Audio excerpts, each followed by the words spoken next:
തിരികെ സ്വാഗതം എല്ലാ പ്രേക്ഷകർക്കും. വിദ്യാർത്ഥി കൺസെഷൻ പ്രായപരിധി 27 ഉയർത്തി. കൺസെഷൻ ഉപയോഗിച്ച് യാത്ര ചെയ്യാവുന്ന പരിധി 40 കിലോമീറ്ററായും വർദ്ധിപ്പിച്ചു. രാവിലെ 6 മണി മുതൽ വൈകിട്ട് 7 മണി വരെ ആയിരിക്കും കൺസെഷൻ യാത്രാ സമയം. സർക്കാർ അംഗീകൃത സ്ഥാപനങ്ങളിലെ മുഴുവൻ സമയ വിദ്യാർത്ഥികൾക്ക് മാത്രമായിരിക്കും ആനുകൂല്യം കിട്ടുക. വിദ്യാർത്ഥി ടിക്കറ്റ് കൺസെഷൻ ഇനി മുതൽ ഓൺലൈൻ വഴിയായിരിക്കും ലഭ്യമാവുക. കൺസെഷൻ ആവശ്യമുള്ള വിദ്യാർത്ഥികൾ MVD ലീഡ്സ് ആപ്പ് വഴി അപേക്ഷിക്കണമെന്നും മോട്ടോർ വാഹന വകുപ്പ് വ്യക്തമാക്കി. അശ്വിൻ ഡിയാഗോ വിവരങ്ങളുമായി ചേരുകയാണ്. അശ്വിൻ, വിദ്യാർത്ഥികളുടെ യാത്രാ പാസ് ആനുകൂല്യം അതിന്റെ നിരക്ക് വർദ്ധിപ്പിക്കണമെന്ന് ഈ പ്രൈവറ്റ് ബസ് ആവശ്യപ്പെടുന്ന സമയത്താണ് 27 വയസ്സുവരെ പ്രായപരിധിയും സഞ്ചരിക്കാവുന്ന കിലോമീറ്റർ പരിധിയും ഉയർത്തുന്നത്.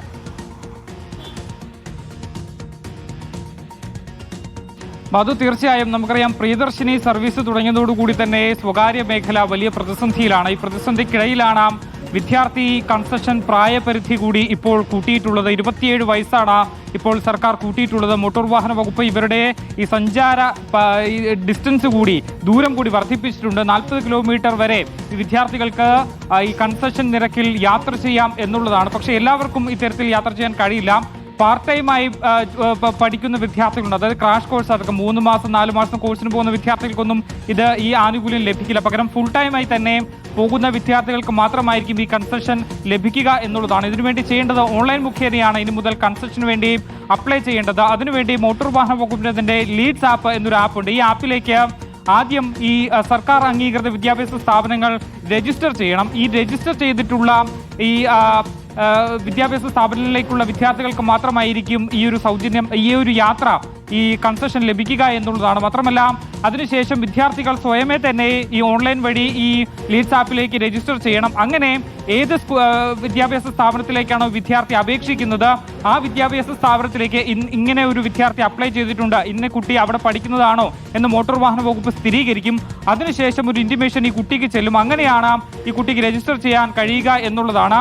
സർക്കാർ അംഗീകൃത വിദ്യാഭ്യാസ സ്ഥാപനങ്ങൾ നേരത്തെ തന്നെ ഈ ലീഡ്സ് ആപ്പ് വഴി രജിസ്റ്റർ ചെയ്യേണ്ടത്. അങ്ങനെയെങ്കിൽ മാത്രമേ ഈ കൺസെഷൻ എടുക്കാൻ കഴിയുകയുള്ളൂ എന്നുള്ളതാണ് മോട്ടോർ വാഹന വകുപ്പ് പറയുന്നത്. നേരത്തെ തന്നെ ഈ കൺസെഷനുമായി ബന്ധപ്പെട്ട് വലിയ തർക്കങ്ങൾ നിലനിന്നിരുന്നു. കാരണം വിദ്യാർത്ഥികൾക്ക് സീറ്റിലിരിക്കാനുള്ള സൗകര്യങ്ങൾ ലഭിക്കുന്നില്ല. മാത്രമല്ല, പലരെയും ബസ്സിലേക്ക് കയറ്റാൻ വിമുഖത കാണിക്കുന്നുണ്ട് എന്ന തരത്തിലുള്ള ആരോപണങ്ങൾ നേരത്തെ തന്നെ വിദ്യാർത്ഥി സംഘടനകൾ ഈ ഗതാഗത മന്ത്രിക്കും സർക്കാരിനും നൽകിയിരുന്നു. ഇതിന്റെ ഒരു ഭാഗമായാണ് നിലവിലിപ്പോൾ ഈ ഒരു നടപടിയിലേക്ക് മോട്ടോർ വാഹന വകുപ്പ് കടന്നിട്ടുള്ളത് എന്നുള്ളതാണ്. സാധാരണഗതിയിൽ KSRTCയിലാണെങ്കിൽ അവർക്ക് മറ്റൊരു രീതിയിലാണ് കൺസെഷൻ ലഭിക്കുന്നത്. വിദ്യാർത്ഥികൾ ആദ്യം തന്നെ 100 രൂപ നൽകി ഈ കാർഡ്, കൺസെഷൻ കാർഡ് എടുത്ത ശേഷം പിന്നീട് 10 രൂപ നൽകി പുതുക്കി പോകുന്നതായിരുന്നു. പക്ഷേ ഇനി മുതൽ വേണമെങ്കിൽ ആ 100 രൂപയും പ്ലസ് 110 രൂപ നൽകേണ്ടതില്ല. പകരം സൗജന്യമായി തന്നെ മോട്ടോർ വാഹന വകുപ്പിന്റെ ലീഡ്സ് ആപ്പിലൂടെ രജിസ്റ്റർ ചെയ്ത ശേഷം വിദ്യാർത്ഥികൾക്ക് യാത്ര ചെയ്യാം എന്നുള്ളതാണ്. ഇതിൽ ഏറ്റവും പ്രധാനപ്പെട്ട 2 കാര്യങ്ങളാണ് നിലവിൽ ഇപ്പോൾ വർദ്ധിപ്പിച്ചിട്ടുള്ളത് എന്നുള്ളതാണ്. ഒന്ന്, വിദ്യാർത്ഥികൾക്ക് നൽകിയിരുന്ന പ്രായപരിധി നേരത്തെ 22 ആയിരുന്നു എന്നുള്ളത് ഇപ്പോൾ